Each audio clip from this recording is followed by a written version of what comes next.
ज्यांना पण सोयाबीन आवडत नसेल ना त्यांनी 100% गॅरंटी घेऊन सांगते ते पण मागून मागून खातील हा, अशी ही भन्नाट रेसिपी आहे। आता तुम्ही म्हणाल अंड्यामध्ये सोयाबीन टाकून कुठलीही रेसिपी करते, तर हे तर तुम्हाला ना व्हिडिओ मध्ये पुढे समजणारच आहे। त्यासाठी व्हिडिओ ना कुठेही स्किप न करता शेवटपर्यंत नक्की बघा। चला तर मग सुरुवात करूया। तर आजच्या रेसिपीचा प्रमुख पाहुणा म्हणजे की सोयाबीन। तर त्याकरता आपल्याला हवे आहेत 1 वाटी सोयाबीन किंवा सोया चंक्स सुद्धा ह्याला म्हणू शकता। तर हे सोयाबीन तुम्ही तुमच्या आवडीप्रमाणे कमी जास्त करू शकता। तर हे सोयाबीन आपल्याला मोठ्या वाटीत घ्यायचं आहे। सोयाबीन हे मध्य आकाराचेच आहे, ह्याच्यामध्ये छोट्या आकाराचे पण भेटतात, ते घेतलात तरी इथे चालेल। तर हे 2 ते 3 पाण्याने आपल्याला स्वच्छपणे धुवून घ्यायचं आहे। मग लगेच सोयाबीन भिजतील तेवढं पाणी घालून आपल्याला ह्याला भिजत ठेवायचं आहे। तुम्हाला जर थोडी जास्त गडबड असेल ना तर ह्याला गरम पाण्यामध्ये अगदी 10 मिनिटातच तुमचे सोयाबीन भिजले जाते। तर आपण ह्याला 10 ते 15 मिनिटं बाजूला ठेवूया। तर ह्यासाठी आपल्याला 2 मध्यम आकाराचे बारीक चिरलेले कांदा घ्यायचा आहे, 1 मोठ्या आकाराचा टोमॅटो त्याला सुद्धा बारीक करून घ्यायचा आहे। मग ह्याच्यामध्ये लगेचच आपल्याला 2 हिरव्या मिरच्या बारीक कट करून घेतलेल्या आहेत आणि ह्याच्यामध्ये थोडीशी कोथिंबीर सुद्धा मी घेणार आहे। तर ही रेसिपी ना तुम्हाला अजून हेल्दी हवी असेल ना तर तुम्ही ह्याच्यामध्ये ना बारीक कट केलेले गाजर, शिमला मिरची किंवा बारीक चिरलेली कोबी सुद्धा घेऊ शकता। तर ही भुर्जी ना करायला तर अगदी सोपी आहे आणि एकदा केलात ना तर सर्वजण आवडीने खातील। ती भुर्जी सकाळच्या नाश्त्याला पण करू शकता किंवा मुलांच्या डब्यामध्ये पण करून देऊ शकता। असं हे सगळं आपण चिरलेलं ना ह्याला आता बाजूला ठेवूया। आता लगेच आपण सोयाबीन भिजलेत की नाही ते बघूया। अगदी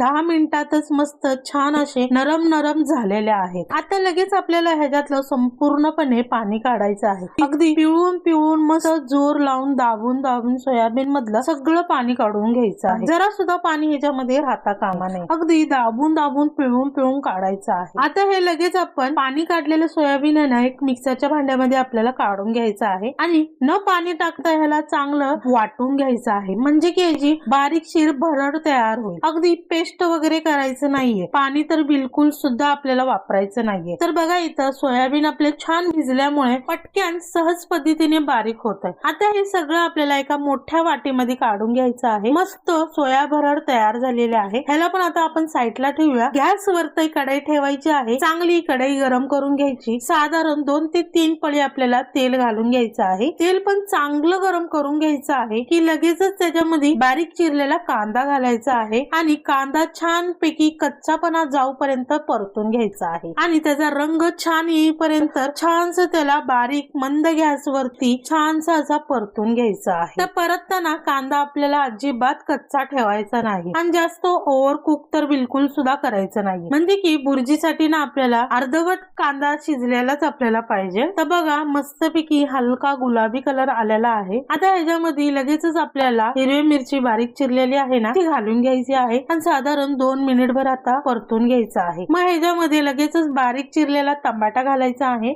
आणि चवीनुसार मीठ घालायचं आहे। टमाटा घातल्याच्या नंतरच लगेचच मीठ घाला, त्याच्याने टमाटा आपला लवकरच शिजला जाईल। मग ह्याला पण आपल्याला मिनिटभर परतून घ्यायचं आहे। तर इथं तुम्ही ना तुमच्या आवडीप्रमाणे पावडर मसाले सुद्धा घालू शकता, पण भुर्जी जेवढी साधी तेवढी टेस्टी आणि चवला एकदम छान लागते। आता आपण टमाटा चांगला आपला मऊ झालेला आहे। जे आपण सोयाबीनची भरड करून घेतली होती ना ती संपूर्ण इथं आपल्याला कढईमध्ये घालून घ्यायची आहे आणि छान प्रकारे एकजीव करून घेणार आहोत। झाकण ठेवायचं आहे आणि 1-2 मिनिट आपल्याला वाफ काढून घ्यायची आहे। मिनिटभर झाल्याच्या नंतर ना झाकण काढून बघूया, मस्तपैकी आपली भरड चांगली कोरडी झालेली आहे। आता याच्यावरती थोडीशी कोथिंबीर घालायची आहे, पाव चम्मच हळद घालायचं आहे, मग इथं अर्धा चम्मच लाल मिरची पावडर घ्यायचं आहे। तर इथे तिखट तुमच्या आवडीप्रमाणेच कमी जास्त करू शकता। तिखट मी फक्त रंगासाठी घालत आहे, चवीसाठी तर मी ऑलरेडी मिरची टाकलेली आहे। तिखट घालून मिनिटभर आपल्याला परतून घ्यायचं आहे, छान पैकी मिक्स करून घ्यायचं आहे। मग लगेचच ह्याच्यामध्ये आपल्याला 2 अंडी फोडून घ्यायची आहे। साधारण आपण